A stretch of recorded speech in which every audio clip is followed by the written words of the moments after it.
World's best love story అనగానే Romeo Juliet. ఒక 16 ఏళ్ల అబ్బాయి 13 ఏళ్ల అమ్మాయి కలిసిన రెండో రోజుకే పెళ్లి చేసుకుని 4వ రోజుకి సూసైడ్ చేసుకున్న ఒక నిబ్బా నిబ్బీల ఫిక్షనల్ స్టోరీ గుర్తొస్తుంది. కానీ నాకు గుర్తొచ్చే world's greatest and world's first love story చెప్పనా? సొంత తండ్రి తన భర్తని అవమానించాడని అగ్ని ప్రవేశం చేసిన మహాపతివ్రత ఆమెను అలా చూసి తట్టుకోలేక అనంత దుఃఖంతో అనంత ఆగ్రహంతో ఆమెనెత్తుకొని ముల్లోకాలు తిరిగిన శివయ్య కథ. కొన్ని వేల సంవత్సరాల నిరీక్షణ తరువాత మళ్లీ పునర్జన్మించిన తన భార్యని పెళ్లి చేసుకున్న కథ.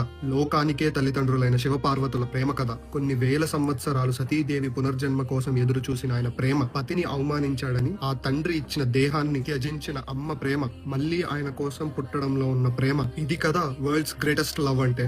సృష్టించిన ఈశ్వరుడే ప్రేమలో ఇన్ని ఎదుర్కొన్నాడు. అలాంటిది సాధారణ మానవులం మనమెంత. మీ లైఫ్ లో కూడా మీరు ఎన్ని ఎదుర్కొన్నా సరైన సమయానికి మీ తోడు మీ దగ్గరికి చేరుకుంటుందని లోకానికి ఇచ్చిన స్ఫూర్తి అండ్ ప్రేరణ. ఈ శివరాత్రి